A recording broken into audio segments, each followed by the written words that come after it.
Hey, what's up? What's going on, you guys? So you have now tuned into my Catfish recap.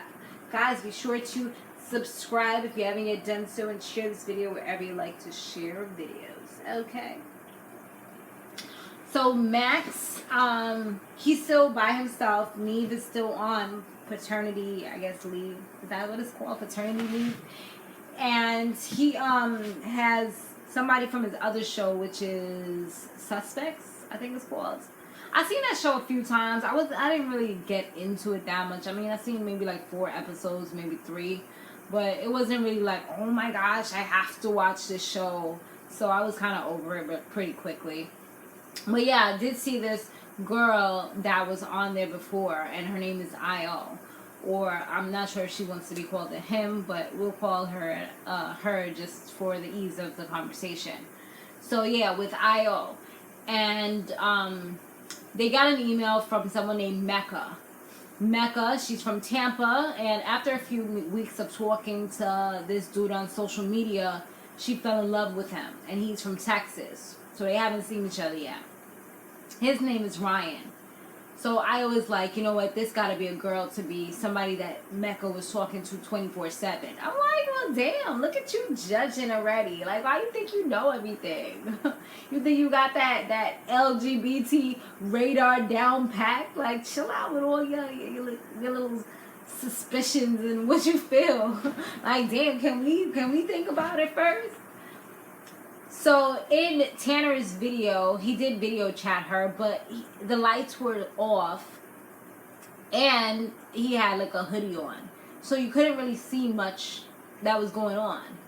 And then eventually he broke down and said that he was not the guy in the pictures. His name was actually Tanner. And they're like, you know what, dude still could be lying, like, you know. And another thing that Mecca revealed to them was that the way that she started talking to Tanner in the first place was through his cousin named Taylor. So 5 years ago, Taylor had hit him up and was like, I had hit her up and was like, oh, my cousin thinks you're cute, would like to talk to you. And yeah, it's just has been like smooth sailing from there. And she said that that's pretty much how it all happened. For 2 weeks, they were talking, and then from there, they started virtual dating. So now, I.o and Max, they eventually meet up with Mecca, and she said that 2 years later, Ryan was telling her that people were always dying, and it was just like really weird that there was a lot of people dying around him. And he called her one time on FaceTime, and then like a few minutes later it was like, oh, that he his phone was hacked. And it was just like weird because it was like they just video chatted not that long ago. So it's like, what's going on? Like, are you playing with me? So that's like more things that started to make her feel really suspicious. So they look at some pictures of Ryan, and like we said, Ryan is not really the person. And then they also look at pictures of Tanner, and Tanner, ironically enough, was holding a catfish in one of the pictures. So it was like, maybe he trying to tell you something. Maybe he being funny. He trying to let you know, like, I got him, you know. So then they look at his group that he was on Facebook. They looked through his Facebook, and I.o noticed that he's in a group. The group is the LGBT community. In this LGBT community that I.o was able to find, like, she be spotting it. Lo and behold, they look through the chat, and who's posting on there? No, not Tanner. Nope. But Mecca. So it's like, wait, what? What's going on here? Like, I ain't never post this. Like, what's up? So then when they talk to her, she does remember she did give Tanner her information at one point, like her passwords and stuff like that. So that's the reason why this is all happening. And she's like, you know what, that's really creepy.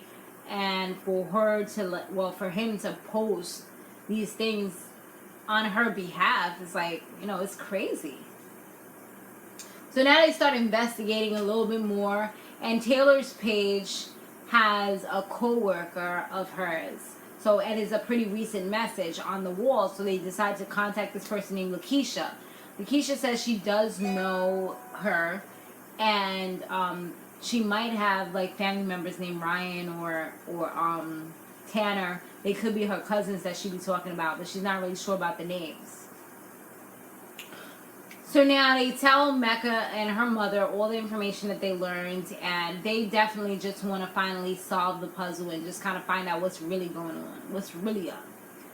They get a FaceTime from Tanner, and the person looks like, to me, initially the person had looked like it was a girl. So I'm like, it kind of had that kind of face. I'm like, you know, trying to see, but the face was like covered up, like with some Darth Vader type of black hoodie going on, and I'm just like, I don't know, that voice sounds a little girly, the whole like mouth part, but not really sure. It could be a kid or a young teenager. You know, I was still pondering and kind of juggling that idea in my head. But Tanner was like, he's clearly not a girl. So everybody was like, oh, okay. So Max didn't want to really like prejudge and say this is what it is or this is what I really think it is. But I was like, you know, that looks like a girl, you know? Or maybe somebody that might be confused or something like that. Mecca and her mother get a free trip to Texas, and who wouldn't, right? I'm like, since when they take the Catfish and their parent? Like, what's the purpose? Why she couldn't go by herself? How old was she that she couldn't go by herself? I think her mother just wanted to get a free trip and be away from the food truck for a while. She probably ain't never had a vacation or ain't had one in a while. So yeah, she went with her, and when they got to their final destination, she ends up like saying, okay, well, I know my daughter's in good hands. And I'm like, what's the purpose of you going? But okay. So when they get there, Tanner initially didn't want to come outside, was just like, no, I changed my mind, like I can't do it. Max gives him a little bit of a pep talk, and he ends up coming out. Boom, pop, chicka, boom. Who do we see? A girl. So Taylor claims that she did this because in her town, there's a lot of people that's not forgiving, that don't really accept being gay. And it's a small town with a lot of churches. She says that her parents don't even know about this, and her name actually is Taylor, not Tanner. And what else she said? Mecca seemed like Mecca was upset. I mean, she was upset that Taylor was really like posting on her behalf. That was one of the things that really like pissed her off about it. I guess, and for the fact that she didn't know about this until 4 years later. It's not like you could delete it, like, oh, okay, let me delete this. Like, it's been up there for 4 years. Everybody doesn't see it already. It's not like post and delete. Nah, it's like post and delete after years of being up there. Like, maybe I could save other people's eyes, but mad people done seen it already. She probably was getting a whole bunch of friend requests and thought she was popping or something. Didn't realize where it was really coming from. So Mecca did ask her, like, did any of the things that she said about the people dying and all that, was it really true? And she's like, well, not about everybody, but about her friends it was. So she's like, all right. Mecca was like really overwhelmed because she said the emotions that she feels for her is real and everything else, and she actually really does love her. But Mecca just was like, you know what, I gotta go for a minute. So she kind of sits in the car, and when they leave, because you know they leave and come back the next day and kind of have their final talk, Taylor says, she calls them before they even get too far, before they even get back to their destinations. She's like, I wasn't really 100 with you guys. None of her friends actually died. So that's even another thing for Mecca to be upset about, because now you didn't just lie as a virtual friend. Now you lied in real life, in the real world, you know what I mean? So that's like a whole nother level of disrespect. So Mecca's just like, you know what, like, you know, how can you really be friends with somebody that's lied to you so much? Like, your whole relationship that you're trying to build is based off of lies. Like, how could you even be friends with that person, you know?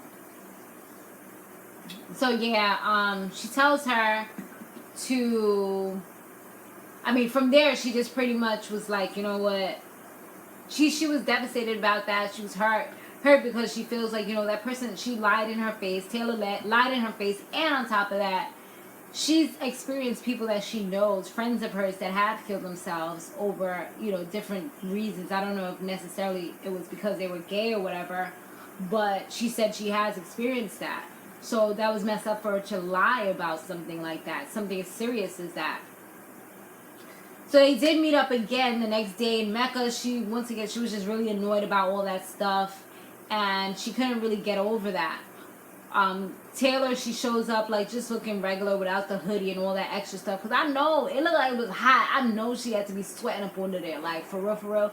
So she was probably like, you know what, we going out to the park today, sun is blaring, let me take off all of this stuff. I.o was able to give Taylor some good advice and just kind of tell her there will be somebody that will love you the way that you need to be loved and the way that you want to be loved, without you having to pretend that you're somebody else. And that's the person that you need to look out for, or, you know, kind of proceed with. Not really somebody who you pretended to be somebody that they would want in order for them to kind of fake fall in love with you, you know, or force them to fall in love with you. I mean, once in a while it does work when people are just so desperate, or just really, they're more concerned about the person because they built such a good and solid relationship, as opposed to like the facial and the outside, you know. But that doesn't always happen. That's actually not that common on this show, you know, that people actually get real true love on here. A lot of times people just get pissed off, want to kill each other. But I think we only see like 1 or 2 fights, right? So 2 months later, they reach out to Mecca. I mean, well, before that, just to kind of like show the resolution, from when they had a little conversation on the side, they just kind of said, like, maybe we'll reconnect one day. This pretty much means we ain't going to never see each other. We ain't never going to talk to each other. That's the end of it. You're dead to me. Like, that's it. You know, that's pretty much what I got from that. And that's what happened. They said, oh, you know, we're going to kind of possibly, we're straight for right now, but we'll possibly reconnect in the future. Come on. Just be real. At the end of the day, like, I feel like realness is better. Like, Mecca was just as bad because you know you don't really want to talk to this girl. So, and plus she made it very clear, I'm not gay. Like, she had to put that out there. I feel like she was like trying to prove a point or something. So 2 months later, they reach out and Mecca says that she hasn't talking to her at all. She's pretty much like MIA, and that's just it. And she said she wouldn't, quote unquote, she wouldn't mind, like, you know, talking to her or whatever. She seems like she would be open to it, but I don't know. I doubt it, because you have her number. And, she didn't really say that she reached out to Taylor at all. She just says that Taylor hasn't hit her up. So, yeah. I don't think she's that concerned with Taylor after everything. And they said that they haven't even been able to contact Taylor. So hopefully Taylor's okay, because they have no update on her. You know, and stuff like this is really crazy. I mean, really heartbreaking, and I'm pretty sure you have to sign some release in order for this information to go out there, though. But yes, honey, thanks for watching. That was my recap of Catfish. Be sure to stay fabulous, live free, and soar limitless. I'll see you in the next one. Later.